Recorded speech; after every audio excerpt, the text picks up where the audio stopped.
I was thinking, who were the top 5 coaches on his tree? And I had to amend that, right? I had to amend that because it doesn't do the list justice, because not all of what I think of as the best coaches that he ever hired have become head coaches. And you're going to understand that as we go through it. But before we get to the top 5, I just need to name check Chuck Long, because that dude was really good. Kevin Sumlin, because that dude was also really good. And Jay Norvell, who held the offensive coordinator role for a little bit of time, alongside one Josh Heupel, who's also really good, right? Those guys have become head coaches, but they don't make my list. And that's no disrespect. That's just the way I see it. Because at number 5, we got to start with a guy who has made his career Oklahoma-centric, okay? Played quarterback at Oklahoma. His brother is the head coach at Oklahoma State. And he has been responsible for helping lure some of the most important and dynamic players in Oklahoma history to Norman. They include guys like DeMarco Murray, Adrian Peterson, among others. That's Kale Gundy, right, who has held many different roles at Oklahoma. One of those, right, recruiting coordinator, running backs coach, here lately inside receivers coach, and has just been happy to be an assistant for 2 dudes, all of 2 dudes, at Oklahoma for the entirety of his career. You don't see that much. You don't see that really at all because A, dudes get fired all the time in this profession, and B, most guys want to move up. They might not be chasing jobs because Bob was never one to chase jobs, but definitely had an upward mobility and an upward trajectory, right? Before Oklahoma, he hadn't stayed anywhere longer than, I think, Kansas State, right? Which is like 7 years. And then like 3 years at Florida before the job at Oklahoma. And he still never wanted to leave because there have been all those rumors about him being, Cleveland Browns head coach because they suck, or Dallas Cowboys coach when they suck. All these NFL teams, when they suck, they want to come get one of the best coaches of all time. Of course they do in college because the NFL thinks that college football is something like a feeder system for what they do. But that's another discussion altogether. Gundy's the guy famously told Adrian Peterson, look, you can join us or you can join the team that we're going to beat up on. It's up to you. And at the time, you don't say that even then to the number 1 player in the country, especially all day. You just don't say that. But all day heard it. It's like, nah, that's who I want to play for. I want to play for the team where I think they're probably going to be good anyway, right? Because it's a tremendous amount of responsibility and burden to be the top dude at any institution, especially when you don't think you have any help. But Gundy was so good at A, reading the situation, and B, helping build around the program so that you can invite a guy like Adrian Peterson and you can speak with a level of truth when you say, you join that other team, that's great. You're going to be great, but we're probably going to beat you. That's tremendous to me. So that's number 5 on the list. Number 4 on the list, still coaching today. No longer, or not at present, is not a head coach, but I think you would agree he's had pretty good success over the years. Okay. And that's Kevin Wilson. Kevin Wilson shows up at Oklahoma after basically mimicking what Mike Leach had done with the air raid at Northwestern, and immediately comes in, offensive line coach, co-offensive coordinator, picks up what they're doing and puts together what was at the time the most prolific offense of all time, right? Like, period. Like that 2008 Oklahoma team is just stupid awesome.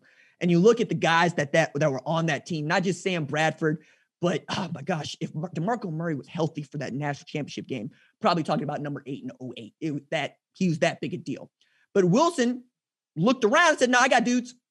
We're going to sling it. And we're going to go at warp speed. We're going to go fast. We're going to put up a bunch of yards. We're going to put up a bunch of points. And has had success as an assistant everywhere he's gone. There's that stretch at Indiana. But guess where he is now? Ohio State, coach of tight ends. He just had his tight end drafted.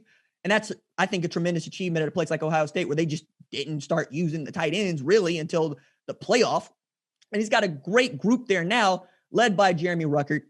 I genuinely believe that Kevin Wilson is one of the better assistants that Bob Stoops has ever had. Certainly one of the best offensive coordinators in Oklahoma history. And remember, Barry Switzer was an offensive coordinator at Oklahoma. Mac Brown was an offensive coordinator at Oklahoma. We know Lincoln Riley was an offensive coordinator at Oklahoma. Like, it's a hard list to be a part of, and I think he's there. Number 3, another career assistant coach. It's the reason why it's really difficult for me to put together a coaching tree list, because I have to discount this man. And this man has accomplished more as an assistant coach than I think most head coaches will do in a lifetime, 2 lifetimes, really. Comes out of Salina, Kansas, was so small, undersized, under-recruited that he ends up at JUCO at Garden City, ends up earning his way onto the field at Kansas State, playing for one Bob Stoops and Bill Snyder.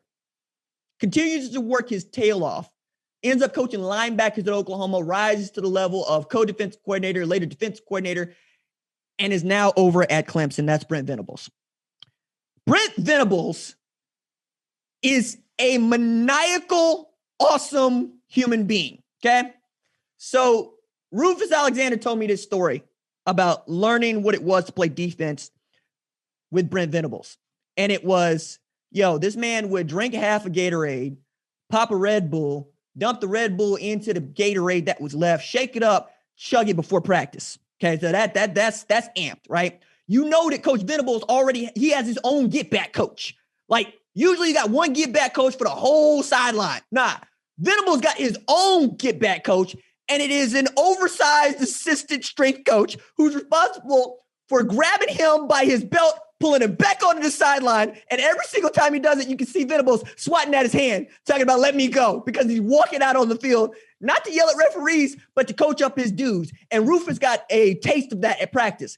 He would be getting yelled at, Rufus, move inside, move inside, move inside. And he'd take 2 steps in, that's too far, but go where I told you to go. So he finally lines up where Venables told him to go, gets off the ball, makes the play.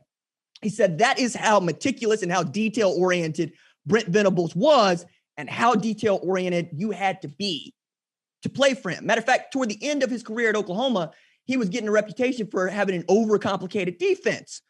And we were like, just line the boys up and let them play. Takes that overcomplicated defense to Clemson, not only mops the floor with Oklahoma in the Sweatpants Bowl, but also wins a national title and another national title at Clemson, which means that Brent Venables has 3 national championships in less than 20 years. But all to say that Brent Venables has made a living as defense coordinator in Clemson, South Carolina. Now, if you're from Clemson, I apologize. But since you're one of 17,000 people that's from Clemson, you understand. Ain't nothing in Clemson, South Carolina, but you and that football program. For them to recruit and develop the way that they have is a marvel. It's not supposed to be done in this age. Spending is supposed to matter. It's why we always talk about Texas, because they always have the most money. They always have the best facilities. And yet over there in Clemson, they're just doing it. And they keep putting out dudes every single year. And Venables has been content to stay there, which means that Dabo's doing a really great job of letting Venables do whatever Venables wants to do as long as he wants to be a coordinator. But every time we think there's a job that might entice Brent Venables, word quickly gets back, he's happy at Clemson. And he's got a boy that's playing there now, so you can kiss that idea goodbye. But that, for me, is the 3rd best assistant Bob Stoops ever had. Shout out Brent Venables. I think absolutely outstanding man as well as coordinator. Number 2 on the list, the man that forced the Big 12 to change the way they do business, Mike Leach. So Mike Leach comes from Kentucky by way of Valdosta, by way of Iowa Wesleyan. Okay, so I asked Coach Stoops about it. You heard about it and who he wanted to hire before. And I thought that was interesting that he said, I was looking at Turner Gill at Nebraska. Now, ain't but like 5 schools in the country right now that run a triple option, like a true blue triple option kind of attack. Talk about the Citadel, talk about West Point, Air Force, Navy, Georgia Southern. It might be one that I'm forgetting about, right? But it just ain't what you do. And in the 90s, Nebraska was lighting people up with that thing. And then when you said that they couldn't do it, you had the man Frazier just light Florida up in a game that mattered, throwing the ball all over the yard. But I thought that was interesting because that's what the Big 12 does at the time. You run I formation, you run triple option, you try to emulate the team that is destroying you. And at the time, it was Oklahoma, Nebraska in the Big 8, and then later is Nebraska to start in the Big 12, and then later Oklahoma, right? But in going to get Mike Leach, you're bringing in a style of offense that even to this day, people don't think works. People still think the air raid is a gimmicky offense. I am an air raid truther, and I'm an air raid truther because of what Mike Leach was able to do, win a national championship, running that offense, but also because I'm a short king. I'm not going to beat you by being bigger and faster and stronger than you. I'm going to beat you with a math problem. And that's what the air raid was. And when Bob says, this is the one that made me so frustrated, he built his defenses around bigger, faster, stronger. He built his defenses around bump and run, which is man coverage. And the air raid uses that against you. And that way it's kind of like jujitsu. Because it's like, okay, cool. We're just going to run crossing routes and we're going to run quick routes and we're just going to make it really difficult for you to move around and feel like you can use your athleticism. And then you combine that with elite athletes and all of a sudden you're destroying people, putting up 500-600 yards a game and you're putting up 50 points a game. Leach takes that offense to Tech, beats up Texas, rises to number 2 in the country while at Tech as head coach.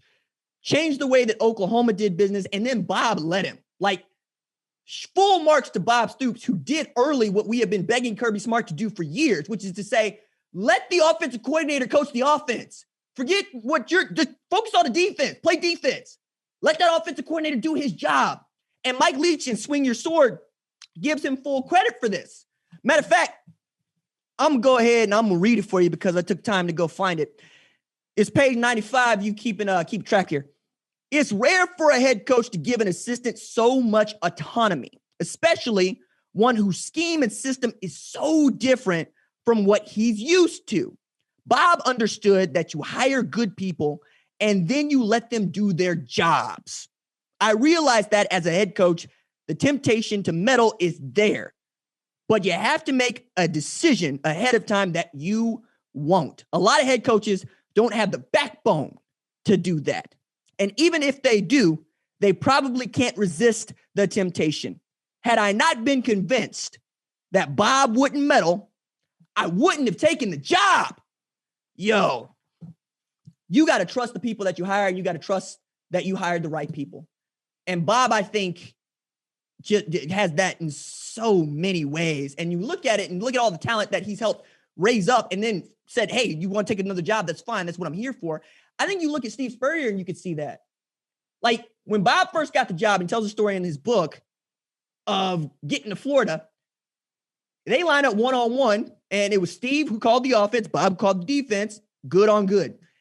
And they scored touchdown after touchdown after touchdown on Bob Stoops' defense. So much so that in classic Spurrier's joking way, hey, Bob, or Bobby is what he called him because don't nobody call Bobby after basically the 96 media guy comes out and says Bob Stoops. And I don't know the answers to it from anybody except his wife. I'm not going to do it. You might try it, but I'm not going to try it.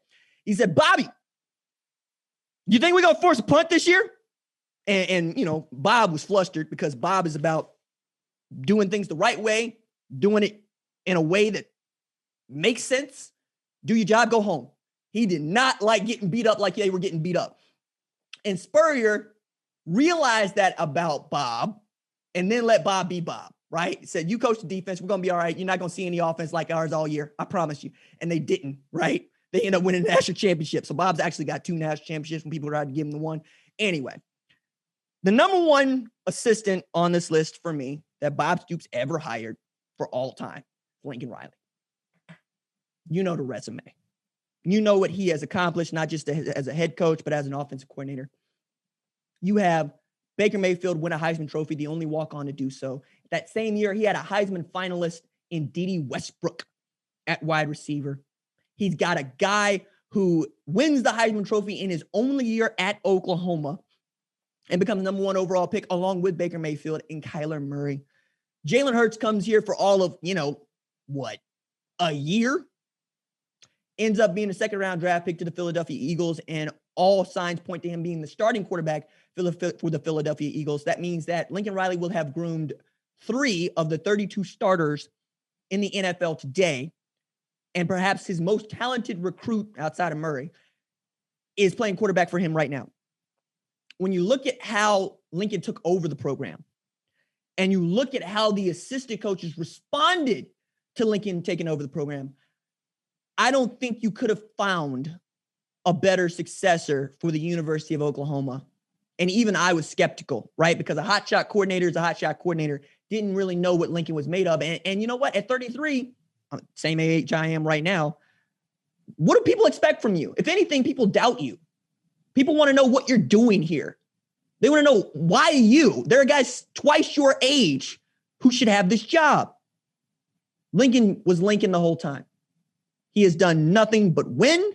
He's done nothing but present his program and himself with great respect, which didn't know was going to be that hard, and turns out is extremely hard.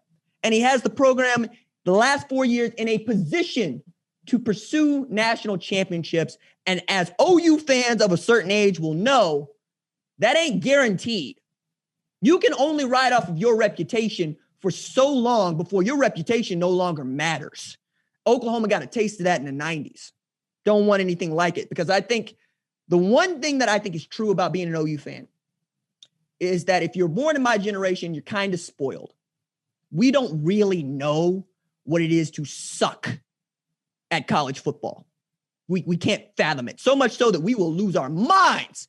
We lose 5 games in a season. Don't know. We got to use the pressure points. We got to woo-saw, and even that's not going to be enough. And Lincoln understands that right away. He understands the monster is fed. He coaches his kids to say, hey, last year's team is last year's team. Y'all didn't do anything. Y'all haven't done jack. Y'all got to go earn that, right? I don't want to see any of this conversation about what y'all did the years before, even from the upperclassmen. This is a new team. This is 2021. What are you going to do in 2021? What have you done for me lately? Keeps you humble, keeps you hungry. I love that. And I love that Bob recognized a little bit of the Youngstown way and the kid from Muleshoe, Texas, who was told you don't have the arm to play at Texas Tech, but you can be a student assistant, and then put his, I think, photographic memory to work doing exactly that.